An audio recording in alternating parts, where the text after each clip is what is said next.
My name is Abdulrazak Ali and this is an English edition of Dalsan TV. We have a lot in store for you, but first let's take a look at some of the stories that are making headlines here in Somalia.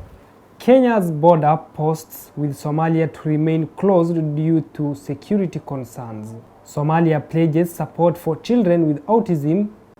Ministry of Internal Security terminates EU-funded project consultants for expressing her political views.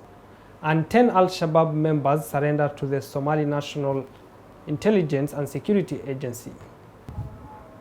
Welcome back. The reopening of the border posts between Kenya and Somalia has been put on hold as the Kenyan government prioritizes national security amidst the winding down of the African Union peacekeeping in Somalia.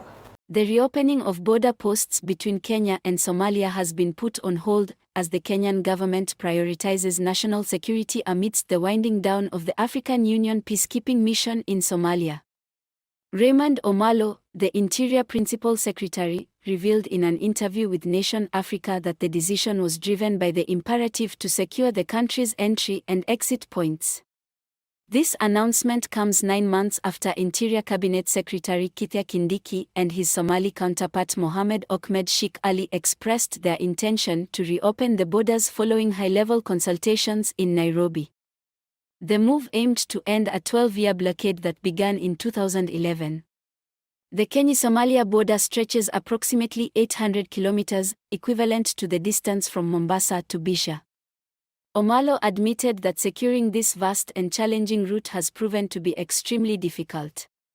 Despite the closure of land border posts, there is still limited movement between Kenya and Somalia, particularly by air, with daily flights operating on the Nairobi-Mogadishu route.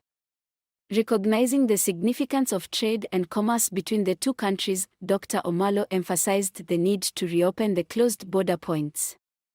He believes that this step will boost trade volume, address illicit trade issues, and enhance cooperation in tackling security concerns at the porous border regions.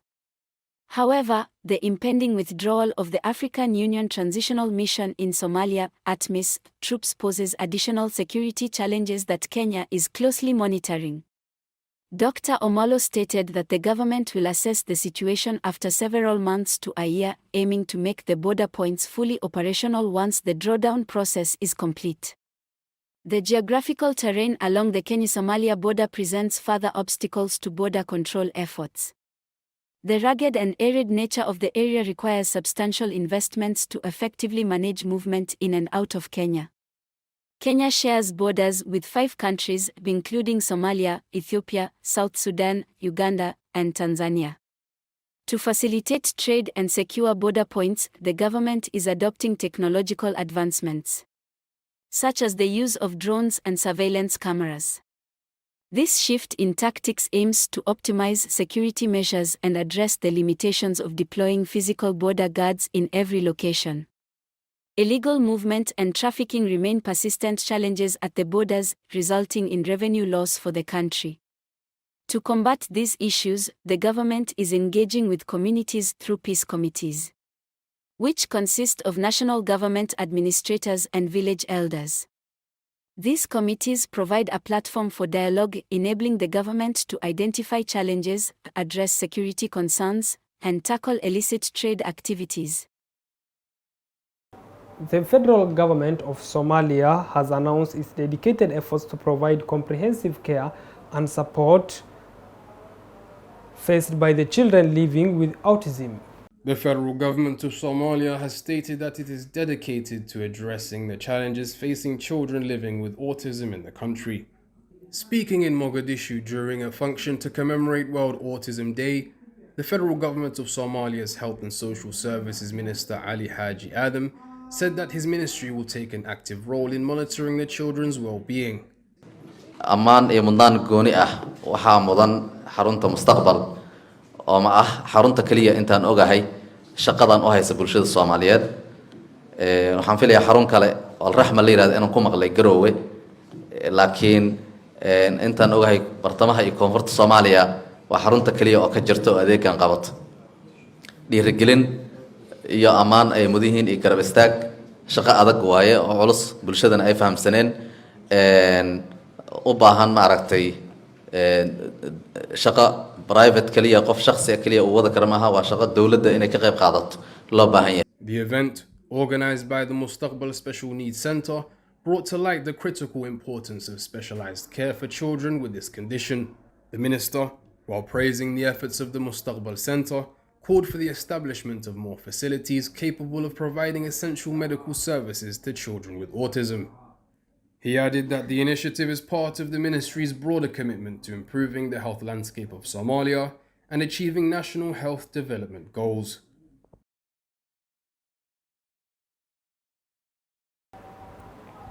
The Ministry of Internal Security in Somalia has abruptly terminated Ms. Samira Gates' consultancy contract for European Union-funded SJGAB project. The decision comes after she expressed her political views in a post on X, formerly known as Twitter. The Ministry of Internal Security in Somalia has abruptly terminated Mrs. Samira Gates' consultancy contract for the European Union's funded SJGAB project. This decision comes as she expressed her political opinions in a post on X, formerly Twitter, on Tuesday. The ministry released a statement clarifying that Ms. Samira Gates' recent tweets on political matters directly contradicts with the principles of impartiality and neutrality, which are crucial for individuals serving in advisory roles within government projects. They expressed doubts about Ms. Samira Gates' ability to fulfill her responsibility in a manner consistent with the project's objectives and expected standards of professionalism.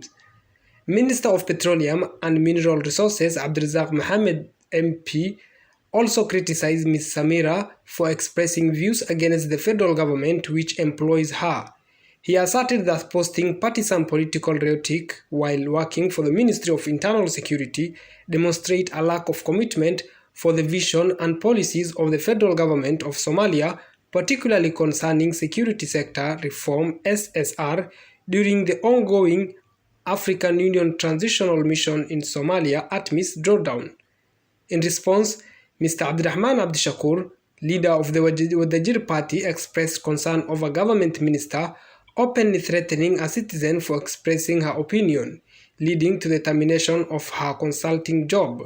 He urged the Justice and Judiciary Committee of Parliament to intervene and investigate the matter to prevent similar practices in the future, calling on independent media to conduct their own investigations.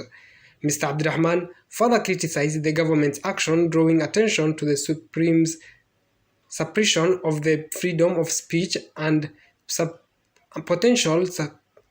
Mr. Abdurrahman further criticized the government's action, drawing attention to the suppression of freedom of speech and the potential consequences of justice, corruption, nepotism, and abuse of power on the stability of the state. He emphasized that the suppressing opinions is a tactic employed by insecure regimes to hide their weakness and lack of incompetence. Former Prime Minister Omar Abdirashid also joined the criticism, questioning the justification for the government's action when the president himself had encouraged citizens to exercise their rights and express their opinions on constitutional debates in one of his Friday's lectures. At least 10 Al-Shabaab members have defected from the Al-Shabaab militant group to the Somali National Army in Baidoa town in the southwest state of Somalia.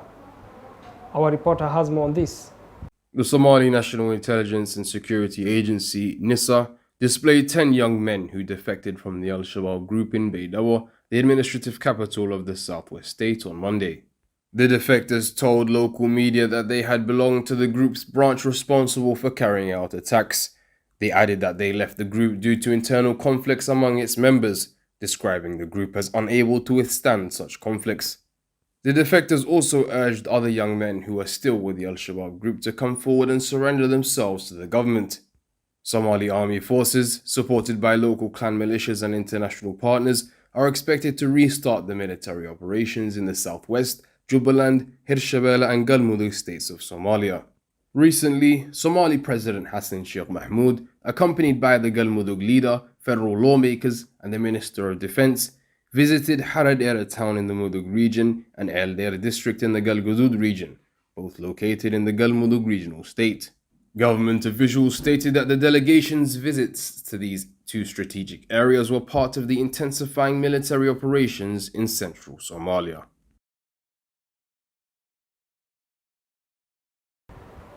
Now that story brings us to the end of this bulletin. My name is Abdulrazak Ali. Till we meet again, have a lovely evening.